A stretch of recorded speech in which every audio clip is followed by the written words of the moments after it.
우리가 요나서 말씀을 계속해서 나누고 있습니다. 지난 본문에서는요, 이제 배에 탄 모든 사람들이 모여서 폭풍의 원인 제공자가 누구인지 찾기 위해서 제비를 뽑았는데, 그런데 요나가 뽑혔습니다. 사람들은 요나에게 이 재앙이 누구 때문에 임한 것이냐라고 하는 말부터 생업, 출신 등을 캐묻기 시작을 했는데, 요나가 그때에 나는 히브리 사람이요 바다와 육지를 지으신 하늘의 하나님 여호와를 경외하는 자라 라고 그렇게 대답을 했죠. 그런데 그 말에 진정한 회개가 담겨 있었을까요? 그렇지 않습니다. 진정한 회개란 지금까지 걸어온 잘못된 그러한 길에서 이렇게 돌이키는 것을 의미를 하는데, 요나에게는 그런 돌이킴이 없어요. 무언가 회개의 신용 같은 거는 하는데 하나님께 용서를 구하는 그런 행위가 없는 것이죠.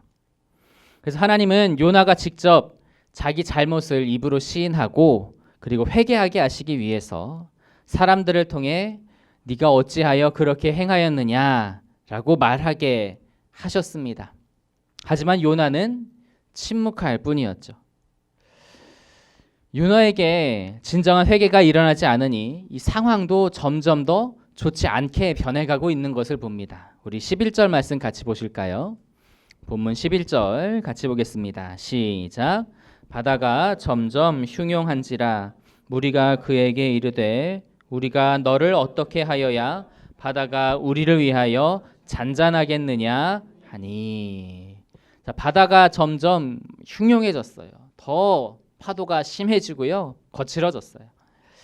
만약 요나가 하나님 앞에 진정으로 회개를 했다면 바다는 잠잠해져야 합니다. 왜냐하면 지금 바다는요, 요나에게 죄를 깨닫게 하기 위한 하나님의 도구로 사용되는 중이기 때문에 그래요. 그런데 바다가 잠잠해지기는커녕 더 흉용해진다라고 하는 것은 아직 요나가 하나님 앞에서 그 본질적인 죄의 문제를 해결하지 못했다라고 하는 것을 알려주는 그런 하나님의 신호인 겁니다. 하나님은 당신의 자녀가 하나님을 저버리고 죄의 길로 달려가고 있는데도 마냥 그의 삶을 평안하게 순조롭게 그렇게 인도하시는 그런 분은 아니십니다. 우리 호세아 5장 15절 말씀 같이 한번 보실까요? 호세아 5장 15절 말씀을 우리 함께 한 목소리로 읽어보겠습니다. 시작. 그들이 그 죄를 뉘우치고 내 얼굴을 구하기까지 내가 내 곳으로 돌아가리라. 그들이 고난받을 때에 나를 간절히 구하리라. 하나님은 계속해서 죄의 길로 달려가는 당신의 자녀가 있다면 이 말씀과 같이 그에게 고난을 보내신 뒤에 당신의 얼굴을 가리울 것이다 라고 그렇게 말씀하고 계세요. 왜 그 얼굴을 가리시겠습니까?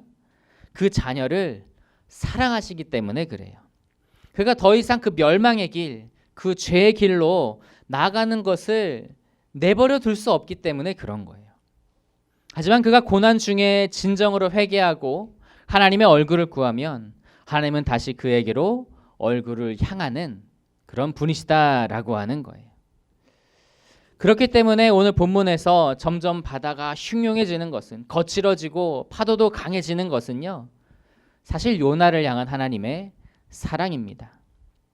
분명 제비뽑기 하기 전에도 이미 배는 폭풍 때문에 거의 깨질 지경이었어요. 그런데 점점 바다가 더 흉흉해져도 요나가 타고 있는 배가 깨지지 않습니다. 하나님은 단번에 그 배를 깨실 수도 있었어요.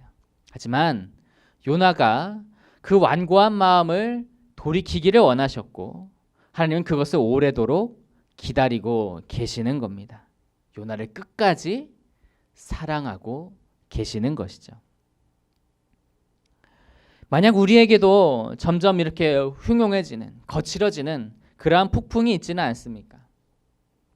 우리 인생의 폭풍이 시간이 지나도 점점 더 흉흉해지고 있지는 않습니까? 그렇다면 우리는 우리 자신을 한번 점검해 보아야 합니다. 우리가 하나님 앞에 돌이켜야 할 것이 있는지, 진정 회개해야 할 것이 있는지를 한번 살펴보아야 한다는 것이죠. 그런데 그럼에도 우리가 감사할 것은요, 아직 우리의 인생이 그 폭풍에 깨지지 않았다는 것, 하나님께서 우리를 사랑하고 계신다라고 하는 사실이 있기 때문입니다. 그러니 우리의 삶이 그런 흉흉한 바다와 같을 때 말씀과 기도로 우리 자신을 돌아보고 하나님 앞에서 우리를 돌이킬 수 있는 저 여러분들이 다 되시기를 간절히 소망합니다. 한편 바다가 이렇게 흉흉해지니까 사람들이 어쩔 줄 몰라서 요나를 향하여 말을 해요. 우리가 너를 어떻게 하여야 바다가 우리를 위하여 잔잔해지겠느냐. 하나님은 이 사람들의 입을 통해서 요나에게 지금 회개를 촉구하고 계시는데, 그런데 요나는 무엇이라고 대답하죠? 우리 12절 말씀 보시겠습니다. 12절입니다. 시작. 그가 대답하되 나를 들어 바다에 던지라. 그리하면 바다가 너희를 위하여 잔잔하리라. 너희가 이 큰 폭풍을 만난 것이 나 때문인 줄을 내가 아노라 하니라. 요나는 이 자기를 바다에 던지면 상황이 해결될 거라고 그렇게 이야기를 해요. 요나가 드디어 자신을 내려놓고 회개하는 것 같아 보입니다. 사람들을 위해 제 한 몸을 희생하겠다고 이렇게 이야기를 하니까 멋있어 보이기도 했을 거예요. 하지만 이것은 요나의 진실된 회개가 아닙니다. 왜냐하면 아까 말씀드렸다시피 그에게는 하나님께 죄를 고백하는 회개의 행위가 없어요. 단지 그냥 죽음을 선택한 것뿐이에요. 요나는 지금 자기가 한쪽 끝으로 막 몰려 있습니다. 어떻게든 하나님께서는 요나를 돌이키려고 계속 극단으로 이렇게 몰아가시는데 그 극단 그 끝에 내몰린 상태에서도 이 자기 자존심을 버리지를 못해요. 그래서 회개하지 않고 내가 죽었으면 죽었지 니느웨의 복음은 못 전하겠다고 그렇게 극단적인 행동을 선택을 하는 겁니다. 그런데 이게 굉장히 이기적인 거예요. 왜 그런지 아세요? 지금 요나와 같은 배를 탄 사람들이 요나 때문에 큰 손해를 받고요. 요나 때문에 생명의 위협을 받고 있고 요나 때문에 고생을 심하게 하고 있습니다. 사람들에게 자신을 바다에 던지라고 이야기를 하지만 여러분 사람들이 그렇다고 바다에 냉큼 던지겠어요? 쉽사리 그렇게 할 수가 없죠. 우리 13절 말씀 같이 한번 보실까요? 13절입니다. 시작. 그러나 그 사람들이 힘써 노를 저어 배를 육지로 돌리고자 하다가 바다가 그들을 향하여 점점 더 흉용함으로 능히 못한지라. 오히려 사람들은 그 요나를 향한 동정심이 막 생겨서 지금 어떻게 되든 요나를 살려보려고 막 용을 쓰고 있습니다.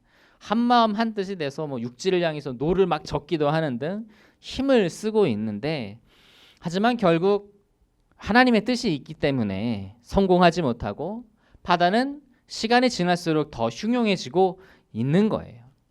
그러니까 회개하지 않은 요나 한 사람으로 인해서 배에 있는 사람들이 더욱 고통을 겪고 있는 것이죠. 마땅히 요나는 하나님 제가 죄를 범했습니다. 이제라도 니느웨에 가서 하나님의 뜻을 선포하겠습니다. 그러니 이 배에 탄 사람들을 구해 주옵소서. 이들은 아무 죄가 없으니 이들을 살려 주옵소서. 이렇게 회개의 기도를 드렸어야 했는데 오히려 하나님께도 그리고 사람들에게도 마땅치 못한 행동을 하고 있는 거예요.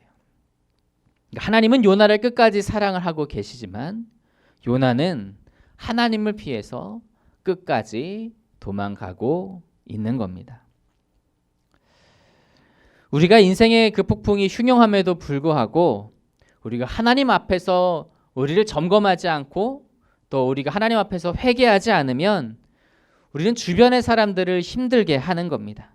하나님을 피해 극단적 끝으로 도망가는 것은요, 내 주변에 있는 그런 폭풍을 더 심하게 흉흉하게 만드는 것이고 그 폭풍에 다른 사람들이 쓸리기 때문에 그런 거예요.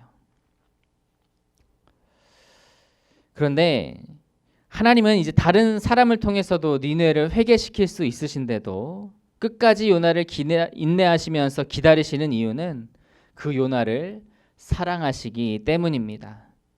우리에게도 마찬가지예요. 하나님께서 우리가 진정 회개하고 돌이키는 것을 기다리시는 이유는 우리가 좀 극단적으로 계속 도망가서 폭풍이 우리 주변으로 막 휘몰아칠 때에도 우리를 계속 기다리시고 있는 이유는 우리를 사랑하시기 때문인 줄로 믿습니다. 나를 사랑하시기 때문에 힘든 그 인내의 순간에도 불구하고 나를 고치시고 세우셔서 그 일을, 하나님의 일을 하기를 원하시는 것입니다. 영국 스코틀랜드의 한 도시에서 부흥회가 열렸습니다. 부흥사 목사님은 그 탕자의 비유를 말씀을 전하시면서 하나님 앞에 우리 모두는 탕자니 하나님 앞에 회개하라고 말씀을 전했어요. 그런데 이 설교를 듣고 있던 한 청년이 은혜를 받고 자기의 죄를 깊이 회개했습니다.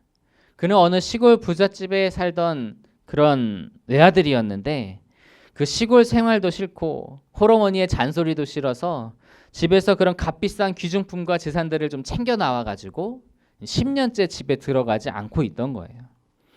그런데 이제 부흥회를 통해서 자기 죄를 깨달아서 이제 회개하고 집으로 돌아갑니다.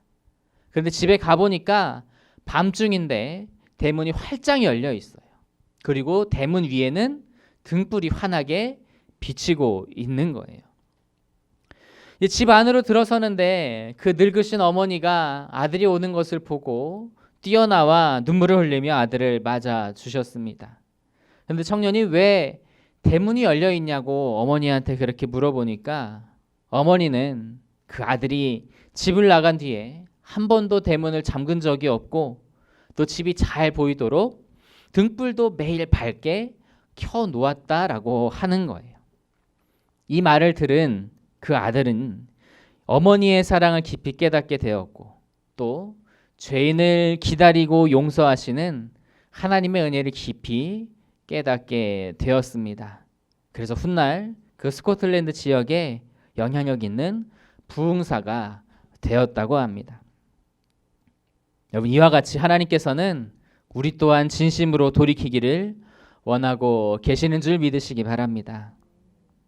우리가 죄를 깨닫지 못하고 있다 할지라도 우리가 깨닫고 회개하여 돌이키기까지 오래 참고 기다리시는 분이 바로 하나님입니다. 혹시 나의 모습이 하나님을 피해 저 끝까지 도망가 있는 그런 모습은 아닙니까?